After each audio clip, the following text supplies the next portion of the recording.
The Evangelical Lutheran Church of America had a convention in Minneapolis on August 19, 2009. Not too terribly long ago. And at 2 p.m., they were about to begin a session, and this session was to discuss a very important question to the Evangelical Lutheran Church. They were going to discuss whether or not it's okay for homosexuals to serve as pastors within this church. And so all of the Evangelical Lutheran pastors were gathered together to discuss this question at 2 p.m.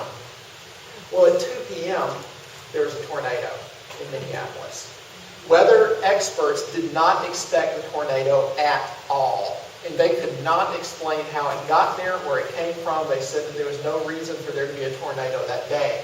But that tornado hit the convention center where the people were meeting. And it also hit one of the Evangelical Lutheran churches right nearby, so that the steeple was broken over on the top of the church. There was another pastor in Minneapolis, a conservative pastor whose name is John Piper. And John Piper suggested that this tornado was God's way of reminding people inside the building that they needed to think about the Bible before they made a decision. And people really got mad at John Piper. There were people that were attacking the guy left and right. They said this tornado is not a sign from God. It is only an accident in the weather. Greg Boyd said that.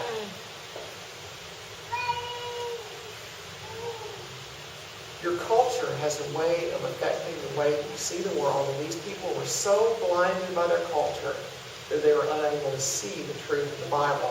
If you want to have real answers about what is right and wrong, you need to go to the Bible. You need to go to your Creator. You need to go to the one who made you. Amen. And He will tell you what is right and wrong. Amen. And so let's attempt to talk about homosexuality in relationship to the Bible. One of the ways in which we know that homosexuality is wrong is that we see that there is only one picture of marriage in the Bible, and that is between one man and one woman. If you look at that verse in Genesis that we've already talked about, you can already see something about God's original intent for marriage. You see that exists between one man and one woman. But it's also interesting to go into the New Testament and to see how Jesus uses this verse. Jesus quotes this verse in Matthew chapter 19, verses 4 and 5. And this is what He says. Have you not read that He who created them from the beginning made them male and female? And He said, therefore a man shall leave his father and his mother and hold fast to his wife, and the two shall become one flesh. He doesn't simply quote Genesis 2:24. He introduces it with another verse. He talks about Genesis 1:27. He says, have you not read that He who created them from the beginning made them male and female, which is the content of a prior verse in Genesis. So what Jesus is saying here is that God's making them male and female goes together with this idea of marriage. These two things must go together. Mankind's being created male and female is directly related to something else. It is a part of God's plan for marriage. Saying that homosexual marriage is okay is to deny something that is very important about our very nature as human beings. It denies something important about the distinction between male and female. Homosexuals will frequently say that the Bible does not explicitly forbid homosexual marriage, and they also say that it doesn't forbid homosexuality in general. But if you really pay attention even to Genesis in these first few verses, and then how Jesus uses these first few verses, then you can understand that homosexual marriage is not a part of God's plan, because it denies this distinction between male and female. Amen. Jesus links together creation as male and female with the idea of marriage in such a way that the idea of male-to-male marriage is absolutely impossible. But let's say that your friend is not convinced. Let's say that there is someone who is talking about homosexuality and they're still not convinced. A good place to turn might be 1 Corinthians chapter 6, verses 9 and 10. 1 Corinthians 6, 9 and 10.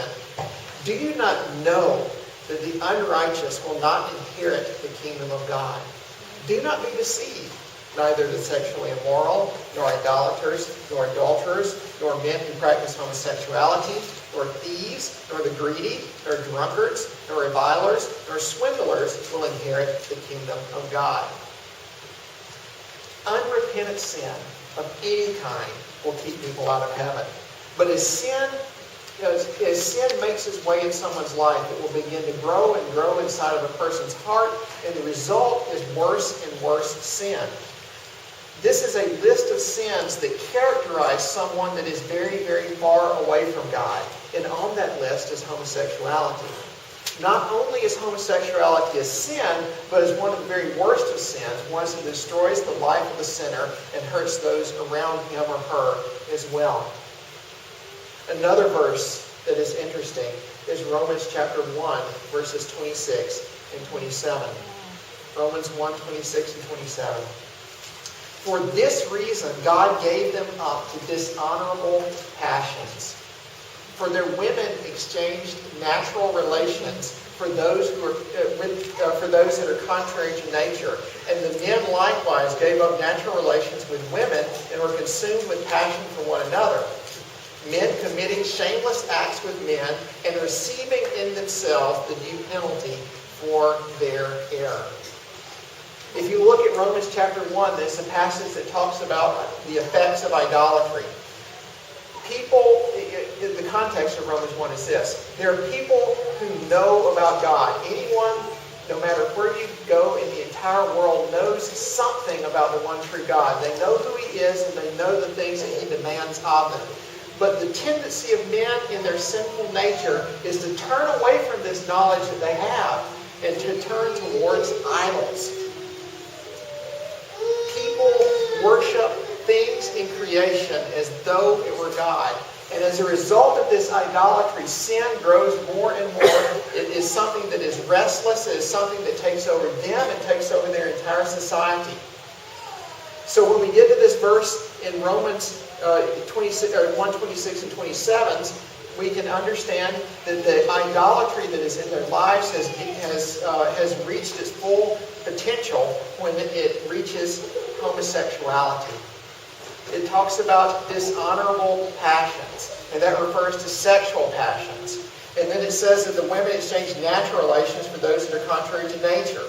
Natural relations refers to sex within the bonds of the marriage, and this is something that they gave up in what is contrary to nature, namely sexual passion, in which women commit shameless sexual acts with other women, and in which men commit shameless sexual acts with other men. And there is a penalty for this, Paul says. And that penalty is received in themselves. They are handed over by God into the sin of homosexuality. It is as though God is saying, if you want to do that, I'm going to let you. And that is your penalty. If you seek pleasure in idolatry, then you're going to get it. If you seek pleasure in homosexuality, then God may give it to you. And the result of that is eternal destruction because you have rejected God and you will be separated from Him forever in the way that Jonathan Edwards talked about last week.